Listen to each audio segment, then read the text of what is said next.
नमस्कार, आप देख रहे हैं SPN9 न्यूज और मैं हूं आपके साथ मनीष कुमार सैनी। बिहार विधानसभा चुनाव को लेकर सभी राजनीतिक दलों ने अपनी तैयारियां शुरू कर दी हैं। कांग्रेस भी आगामी विधानसभा चुनाव को मजबूती से लड़ने का मन बनाए हुए बैठी है। इसी को लेकर कांग्रेस के बड़े नेताओं का दौरा बिहार में अब शुरू होता हुआ दिखाई दे रहा है। कांग्रेस के बिहार प्रदेश अध्यक्ष अखिलेश प्रसाद सिंह ने शनिवार को कहा कि पिछले विधानसभा चुनाव में मोतिहारी में कांग्रेस को अपेक्षित परिणाम नहीं मिला था। आगामी विधानसभा चुनाव में यहां से विधानसभा में प्रतिनिधित्व बढ़ना चाहिए। कांग्रेस नेता ने आगे ये भी कहा कि पार्टी आगामी विधानसभा चुनाव 2025 को मजबूती से लड़ेगी। पिछले 15 दिनों के अंदर राहुल गांधी बिहार के अंदर 2 बार दौरा कर चुके हैं। अब पार्टी के राष्ट्रीय अध्यक्ष मल्लिकार्जुन खड़गे भी बिहार पहुंचने वाले हैं। उन्होंने महागठबंधन में सीट बंटवारे को लेकर कहा कि कांग्रेस जो सीटें चाहती है वह मिलेंगी। यह मैं जानता हूं। मुख्यमंत्री नीतीश कुमार के बेटे निशांत के राजनीति में आने की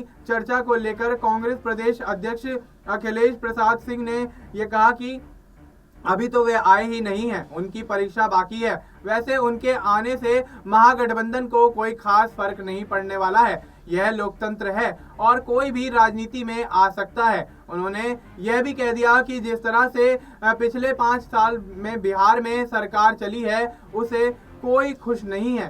खास बात यह है कि प्रदेश कांग्रेस के प्रभारी कृष्णा अल्लावरू भी गुरुवार को बिहार पहुंचे थे। उन्होंने कहा था कि लड़ाई छोटी हो या फिर बड़ी लड़ाई हो, लड़ाई जीतने के लिए लड़ी जानी चाहिए। बिहार में कांग्रेस भी लड़ाई लड़ेगी और न केवल जीतने के लिए लड़ेगी बल्कि जीतेगी भी। अल्लावरू बिहार कांग्रेस प्रभारी नियुक्त होने के बाद पहली बार पटना पहुंचे थे। इसके बाद महिला कांग्रेस की राष्ट्रीय अध्यक्ष अलका लांबा भी बिहार की राजधानी पटना पहुंची थी। अब देखा जा रहा है कि बिहार विधानसभा चुनाव को लेकर कांग्रेस पूरी तरह से तैयारियां तेज करती हुई नजर आ रही है। लगातार राहुल गांधी के 2 दौरे होना और जिस तरह से अलका लांबा का यहां पहुंचना और मल्लिकार्जुन खड़गे के पहुंचने की संभावनाएं नजर आना कहीं ना कहीं ये दर्शाता है कि बिहार विधानसभा चुनाव में कांग्रेस महागठबंधन के साथ बड़ा खेला करती हुई नजर आ सकती है, जिसका खामियाजा कहीं ना कहीं एनडीए गठबंधन को इस बार बिहार विधानसभा चुनाव में उठाना पड़ सकता है। देखना दिलचस्प होगा कि बिहार विधानसभा चुनाव में किस तरह के समीकरण बनते हुए नजर आएंगे।